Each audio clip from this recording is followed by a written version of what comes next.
Hey folks, so I'm back and we are going to do another ReadWorks video. So I'm going to show you that and we will step through it.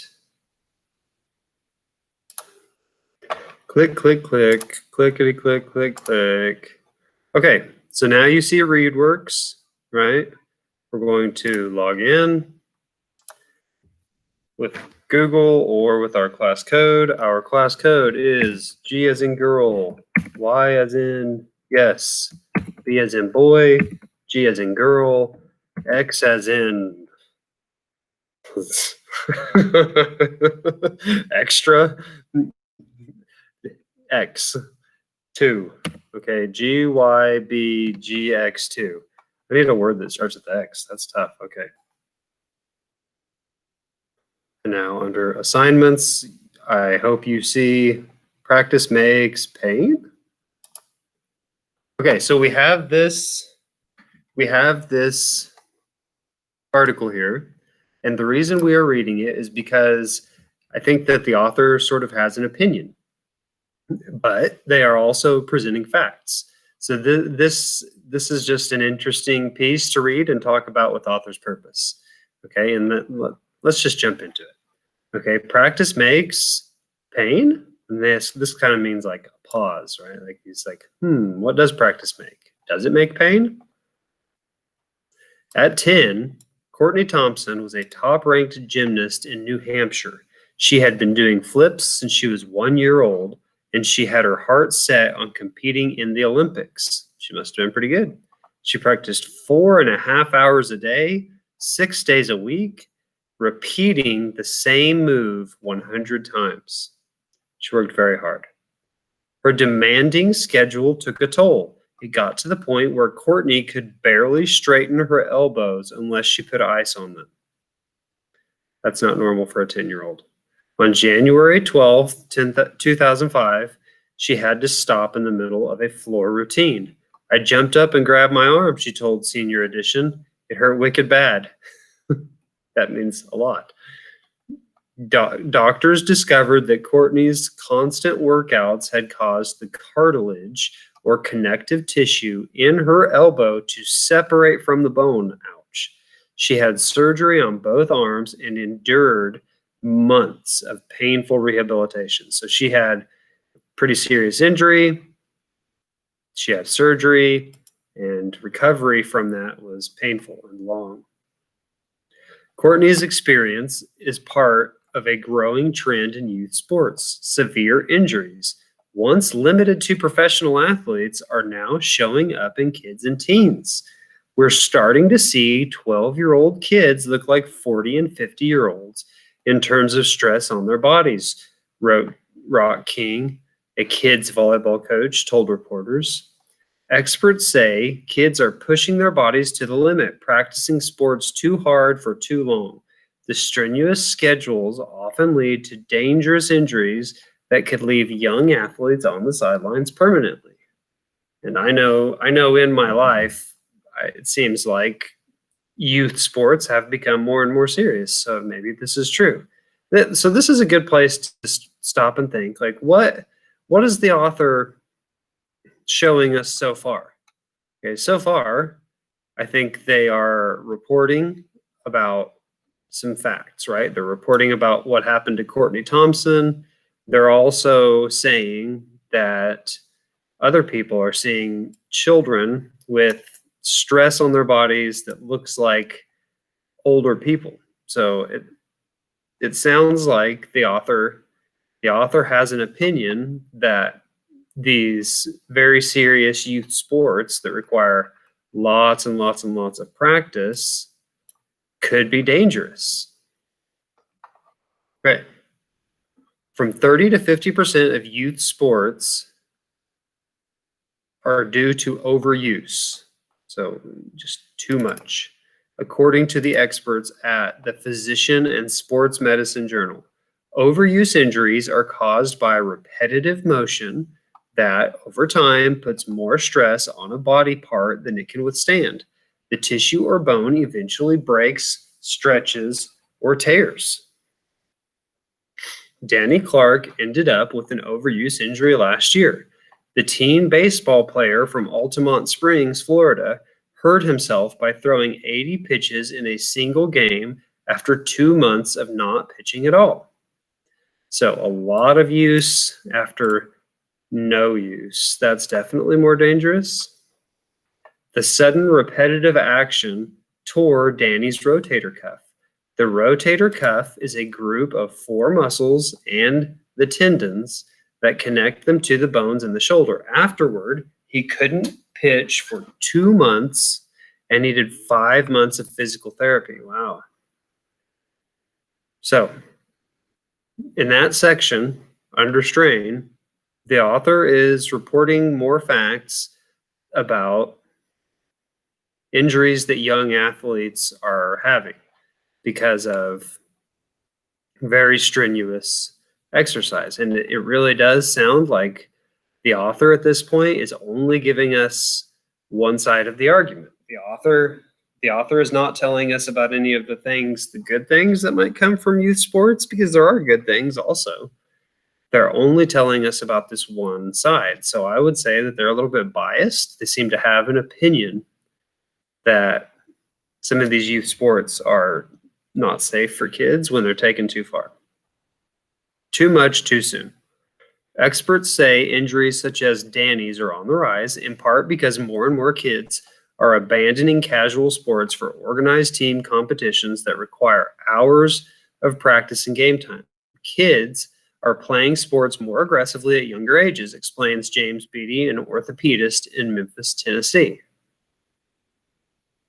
Kevin Butcher, a 15-year-old soccer player from Fort Collins, Colorado, is no exception. He plays soccer 3 or 4 times a week for 9 months a year. His dedication pays off. Last year, he helped lead his team to a state championship, but his success came with a price.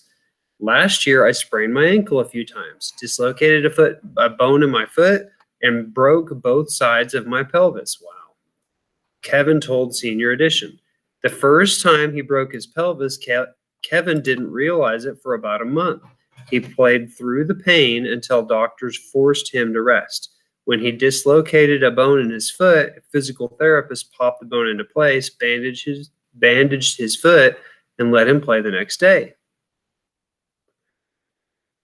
So this kid had some very serious injuries, and he sounds like he was not resting after an injury any more than he absolutely had to.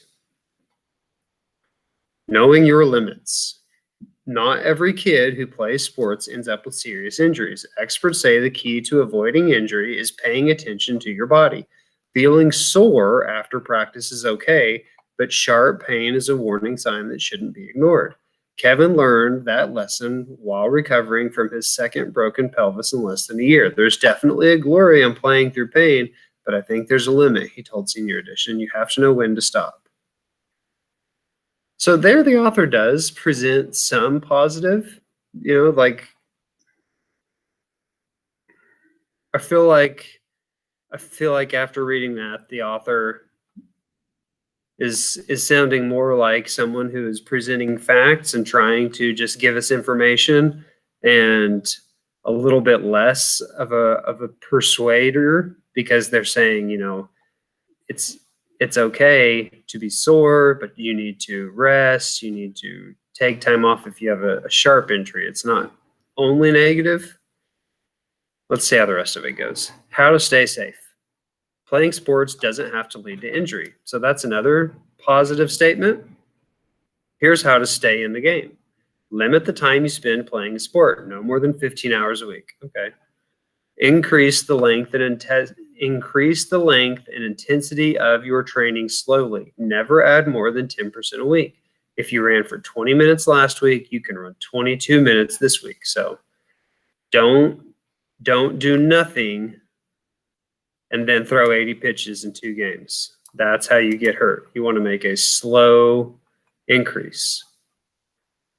Give your body a chance to catch up and keep up. Take a couple of days off from workouts every week, so your body also needs rest. Consider cross-training, competing for fun in a variety of sports to even out the stresses on your body. So earlier in the article, it talked about Overuse injuries are caused by repetitive motion. Well, if you do different motions because you're cross-training, playing different sports, it can make the motion less repetitive. So for example, if you are a runner, you might want to take a day and swim. Maybe you take another day and ride your bike, and that would make you less likely to get an overuse injury. That's what cross-training is. They even out the stresses, as opposed to just doing the same thing all the time, running, running, running. Okay, let's take a look at the questions here. There are only 5. The author wrote this passage. Why? To warn about the dangers of exercising too much? Well, they did that, right? They definitely talked about several cases where the young athlete, exercised too much and was hurt. To inform about injuries associated with strenuous exercise. Did they tell us about injuries? They definitely did. To report the increase of sports-related injuries in children, the author also did that. So the author is doing all of these things, okay? So that's kind of why I picked this article. The author does inform us. They give us a lot of facts. It seems like they have a certain opinion, but then they also give us the other side of the argument about how to stay safe. They're not saying just don't play sports. They're just saying, look, there are dangers. You need to know your limits. If you don't, you can end up injured. So after reading this whole article, I feel like this author did a pretty fair job of presenting their thoughts, and they gave us balanced facts. Okay, so another thing, when you see one random question that has an all of the above, you need to really seriously consider it. Number 2, the statement that Kevin Butcher's success came with a price. Okay, his success came with a price. So I think Kevin was a pitcher. No, he's a soccer player. Okay, he made it to the state championship, but his success came with a price. And it goes on to tell us he sprained his ankle. He dislocated a bone. He broke both sides of his pelvis. So I think that is the price. Okay, did he enjoy playing soccer? Yeah, he must have. Kevin became a star, but he injured himself in the process. It didn't really tell us about him being a star. He made it to the state championship, but it's a team sport. It's probably not just because he's good. Kevin had to pay a lot of money. That information was not in the article, and that's not what they mean by price. Okay, Kevin helped lead his team to a state championship. That is true. I talked about how he wasn't a star, but the only choice that talks about the price, right? And we went back and we found that the price was all these injuries. The only choice that talks about a price is the same one that says he's a star. So it's not a perfect choice, but sometimes you just pick the best choice. When someone is pushing her body to the limit. So I think that would have been our gymnast here.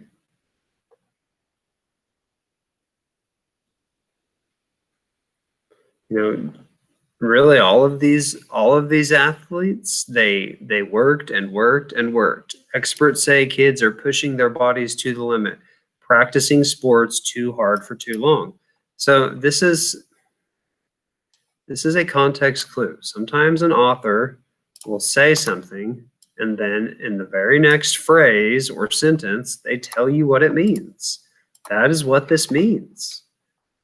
Practicing sports too hard for too long is an example of pushing their bodies to the limit. Okay. When Kevin Butcher told the author, there's definitely a glory in playing through the pain. What did he mean by that?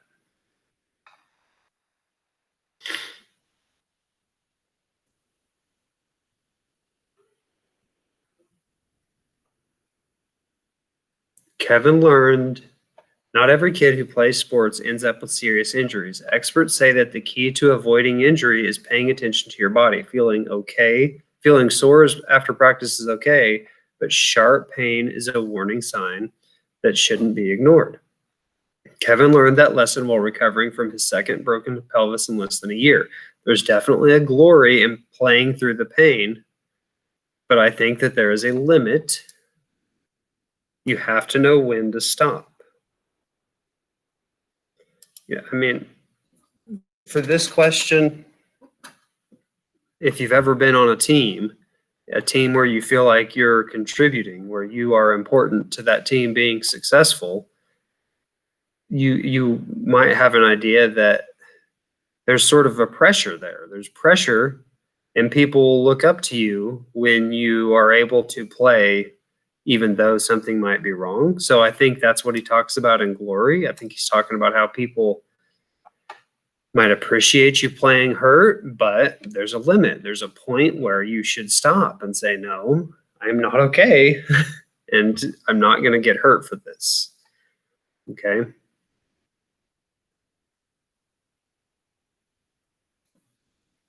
Okay, what is the main idea of this article? What is this article mostly about? So they gave us all these different examples of young athletes who had been hurt playing their sport. And then they told us to know our limit, and here's how you can stay safe. So here's what I would say. This article is mostly about, okay? It's important that you start your question or your answer. It's important that you start your answer with part of the question. Main idea, mostly about. And you could say this a lot of different ways, but I would say something like this article is mostly about young athletes who worked very hard at their sport and were injured. It's important to know your limits and give yourself rest so that you're not hurting yourself. That, in my words, that's the main idea. Okay, you submit yours in your own words, and that's it. Just 5 questions. So, interesting article. I hurt myself like this. I used to run a lot. Teachers and students, please pardon the interruption for an afternoon announcement. We have an announcement. Teachers, bus 63, there was an email sent, but bus 63 will be late today. So we need you to keep bus 63 students in a classroom. Do any of you guys ride bus 63? No. No one on bus 63? And students, we want to remind you about our fundraiser, our virtual fundraiser. Don't forget, tell your parents they can log on and they can purchase things. Virtual fundraiser. School. Go to the website, guys. Go to the website. Find out about it. Virtual fundraiser. So, even in virtual school, you get announcements. So, thanks for going through that article with me. I thought it was an interesting one to look at how the author had an opinion, and I think they wanted us to believe what they believe, but they supported it with facts, and they also kind of gave us a balance. Okay, and it's important to think about what the author is trying to do like that, because sometimes people just want to make you believe what they believe. And this is an example of how an article can persuade you, but not in a negative way, and still be informative. Okay, so I hope you liked it.